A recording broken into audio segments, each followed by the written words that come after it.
Hey all, hope all is well. Today, I'm going to be demonstrating the three most important principles in chess. The first one being develop your pieces, the second one being control the center, and the third one being king safety. To demonstrate, I'm going to be showing you guys a game between Capablanca versus Duke Carl Ferdinand. This is considered by many to be one of the most fascinating games of all time. White responds with e4 and black responds with e5. Again, in this position, this is called the king's pawn opening because we are fighting control over the center. White is fighting control for the d5 and the f5 square, whereas black is fighting control for the d4 and the f4 square. White responds with knight f3, developing his pieces. Black plays d6, and this is a bit inaccuracy, but it's not the end of the world. Typically, grandmasters play knight c6 because they want to entice the square for the d4 knight. He plays d6, and white correctly responds with d4, controlling the center. Black responds with bishop to g4. This move is following the principle of developing our pieces. However, typically the rule states we develop the knights before the bishops. Therefore, he probably should have played a move like knight d7 and following that principle. He plays bishop g4, and white correctly punishes him with d takes d5. And black plays bishop takes f3, and this is the key move here. If black responded with d takes d5, white is already winning from queen takes d8, king takes d8, and knight takes e5. And white is up a pawn, and therefore has a winning position. Therefore, black correctly responds with bishop takes f3, queen takes f3, and black recaptures the pawn.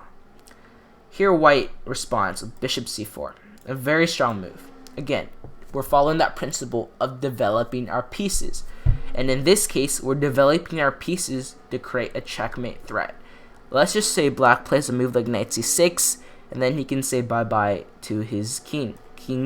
Queen takes f7, checkmate. So black obviously correctly responds with knight to f6. And here, I want you guys to pause for a moment. Think what white should do. Again, try to apply these principles of playing active, developing your pieces, and we'll see what happens. Alright, so if you said queen b3, you are correct. The idea is we're attacking the f7 pawn, and we're also attacking the b7 pawn. Any other move would also be acceptable, like bishop g5, totally fine move. This is still extremely strong for white. But, we play queen b3, and this is a bit stronger move. Black correctly sees this response and plays queen e7. However, he is, restricting the access of this c8 bishop, and therefore he will have problems in the future. White could have just took on b7 and said, hey, I'm up a pawn, what are you going to do? But black was probably going to play queen b4, queen takes b4, and bishop takes b4, and now black's bishop is active, but he is down a pawn, so white still is winning in this position. But Capablanca wanted to, destroy his opponent, let's just say it that way. So he plays knight c3, and black just plays a calm move c6, again, finding control for the d5 and the b5 square, restricting the knight's access. And white correctly plays bishop g5. Again, a very strong move, developing our pieces.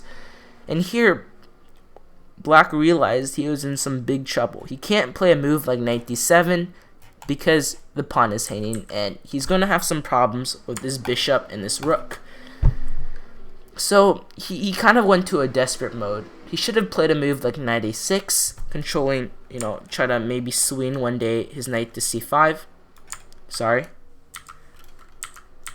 Oops, controlling c5, but he played b5, and I want you guys to pause. This is another critical moment, so try to pause for a couple minutes and see what you would play here for white.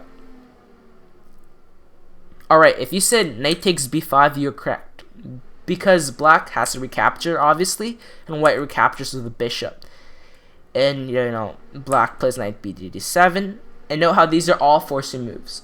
And if we do a material check, white is down a piece, but has two pawns for it.